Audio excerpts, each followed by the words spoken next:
졸지에 두 첩을 얻은 호랍이.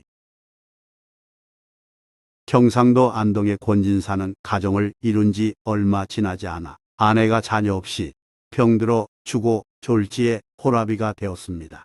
집안에 일을 부릴 아이 정도 늙은 충복도 없는지라 권진사는 궁색한 처지로 겨우겨우 살아가야 했습니다. 내 팔자가 사나우니 옆집 과부가 부럽구나. 이웃에는 상민 출신 과부가 있었는데 자색이 잠옷 아름다웠고 재산도 제법 넉넉히 가졌습니다. 과부는 일찍 제아비를 잃었으나 경제적 형편이 여유로워서인지 아니면 사별한 남편에 대한 그리움 때문인지 다른 것으로 제거하지 않은 채 정결하게 몸을 지키며 살았습니다. 마을에 불량한 사내 몇몇이 접근했으나 뜻을 이루지 못할 만큼 과부는 완강히 정조를 지키며 독신을 고집했습니다.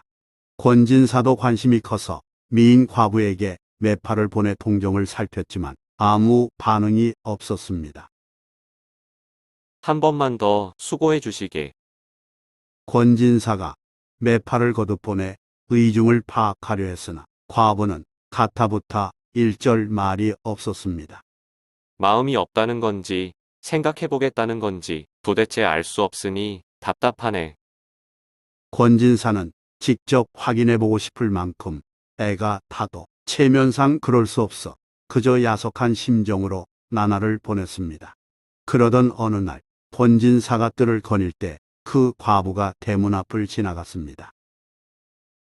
인기척을 느낀 권진사가 열린 대문 밖을 쳐다보는 순간 과부 역시 안을 들여다보다가 두 사람 눈길이 마주쳤습니다. 작사랑하는 권진사의 심장이 흥분해서 두근두근 뛸 때 뜻밖에도 과부가 말을 걸어왔습니다. 진사님, 요즘 편안하신가요?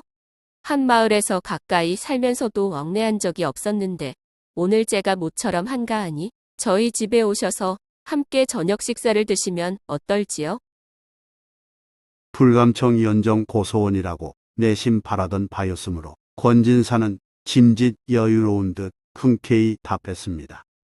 마침 나도 시간이 되니 그렇게 하리다. 서로 합의한 후 방으로 들어간 권진사는 무척 기분 좋아서 벌린 입을 다물지 못했습니다. 그간 내 애를 태우더니만 내가 싫은 것은 아닌 듯하니 참으로 다행이도다. 그나저나 오늘은 왜 이리 저 하늘에 해가 늦게 저무는가? 드디어 해가 저물자 권진사는 날아갈 듯한 마음으로 발걸음을 옮겨 단숨에 이웃집으로 들어갔습니다. 과부는 반가워하는 얼굴로 권진사를 맞이하여 안으로 모셨습니다. 권진사 마음은 더위에 녹은 얼음처럼 무장해제되어 과부에게 푹 젖었습니다.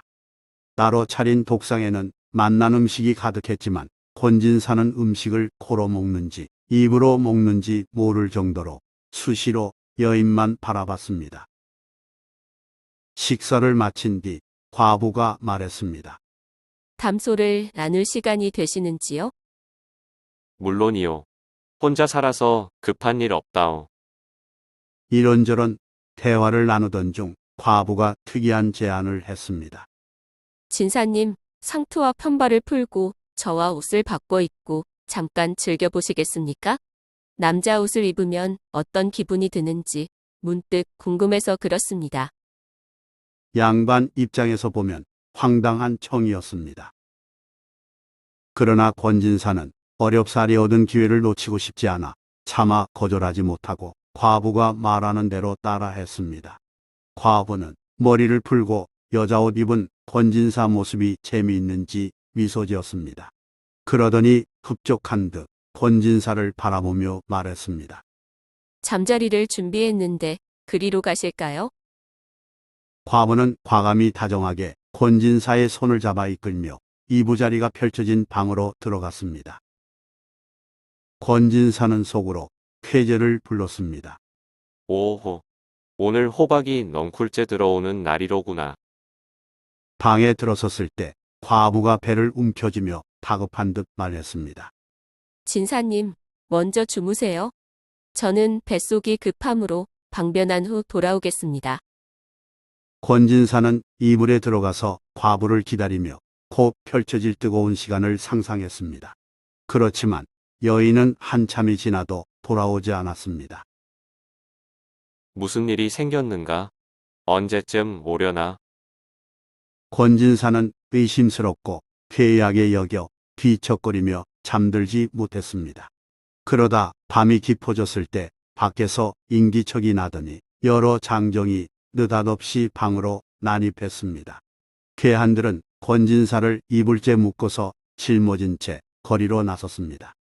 권진사는 무슨 일인지 알 수 없어 일단 가만히 있었습니다. 괴한들은 수십 리쯤 가더니 어떤 집의 대문 안으로 들어섰습니다. 이불에 쌓인 권진사는 방에 놓여졌고 괴한들은 이불을 꽁꽁 감았던 줄을 풀어주고 나갔습니다. 권진사는 자신이 보쌈당했음을 직감했지만 다음에 하는 짓거리를 보고자 살며시 그들의 동정을 살폈는데 그것은 본읍의 이방 집이었습니다. 잠시 후 이방이 방으로 들어와 쌀죽을 내놓으며 권했습니다. 임자가 많이 놀랐을 텐데 이걸 먹고 마음을 진정시키오. 권진사는 이불을 단단히 여며 얼굴을 드러내지 않고 거절의 뜻을 나타냈습니다. 그러자 이방이 달래듯이 말했습니다. 오늘 밤은 필시 놀라고 겁난 마음을 안정시키지 못할 테니 일단 심신을 편안히 하고 잠을 자도록 하오. 내가 여식을 이곳으로 들여보낼 테니 말동무 삼고. 이방은 이윽고 15살 된 딸을 방에 넣어 보쌈해온 과부의 마음을 풀도록 했습니다. 내가 어떻게 해서든지 과부의 경직된 마음을 풀어주렴. 이방의 말에 딸은 고개를 끄덕이며 방으로 들어가 베개를 나란히 하고 좋은 말로 상대를 위무했습니다. 호라비 생활을 오래 한 권진사는 젊은 처녀와 한 방에 있게 되자 슬며시 그녀의 손을 잡아당겨 가슴을 만졌습니다. 이방 딸은 그런 행동을 괴이하게 여기면서도 과부가 겁먹어 그런 줄로 생각해 환심을 얻고자 가만히 있었습니다. 권진사는 재빨리 힘으로 이방 딸을 제압하고 합체에 들어갔습니다. 방심하고 있던 연약한 이방 딸은 너무 놀라 감히 소리내지 못하고 일을 당했으며 날이 밝기를 기다리지 않고 즉시 밖으로 나갔습니다. 자기 방으로 돌아간 이방 딸은 수치스러워 어쩔 줄 몰라 하면서 괴로워했습니다. 권진사는 날이 밝기를 기다렸다가 일어나 앉아서 방문을 열고 이방을 불러오게 하여 크게 질책했습니다. 내가 내 딸을 나에게 시집 보내려고 했으면 조용히 여쭤서 내 의향이 허락하는지 확인할 일이지. 어찌 감히 어두운 깊은 밤에 양반을 겁박하여 너의 딸과 동침하게 했는가? 이는 무슨 도리이고 무슨 인사인고? 내가 만약 이 사실을 관가에 알리면 너희 죄는 장차 어떤 지경에 이를지 아는가? 권진사의 말인즉 양반을 농락했으니 벌받을 중죄를 저질렀다는 으름장이었습니다. 이방이 머리를 풀어헤친 상대를 살펴보니 평상시 친히 알던 권진사였습니다. 이방은 도대체 어찌된 상황인지 종잡지 못했지만 어쨌든 일이 크게 잘못됐음을 깨닫고 사죄했습니다. 과부를 묶어온 것으로만 알았을 뿐 양반을 잘못 묶어왔다는 사실을 전혀 몰랐습니다. 용서해 주십시오. 과부를 겁박하고 양반을 잡아온 죄가 모두 밝혀지면 이방의 목이 붙어있기 힘든 상황이 됐습니다. 이방은 급히 땅에 엎드려 빌었습니다. 제가 용서받을 수 없는 죄를 지었으니 살리시든 죽이시든 공손히 처분만 기다리겠습니다. 이에 권진사가 자비를 베풀 듯 답했습니다. 내 죄는 죽어도 다 갚을 수 없느니라. 하지만 내가 간밤에 너의 딸과 더불어 하룻밤 인연을 맺었으니 이 또한 인정이 없을 수 없을 터 내 마땅히 10분 참작하여 특별히 잠시 보류해 주겠노라. 이방이 조금 안심하며 쳐다보자 권진사가 말을 이었습니다. 내가 가진 사내종과 계집종 그리고 재물의 절반을 반드시 내 딸에게 나눠주고 또한 말과 가마를 갖춰서 오늘 우리 집으로 내 딸과 짐을 보내도록 하라. 그렇게 함이 좋을 것이다.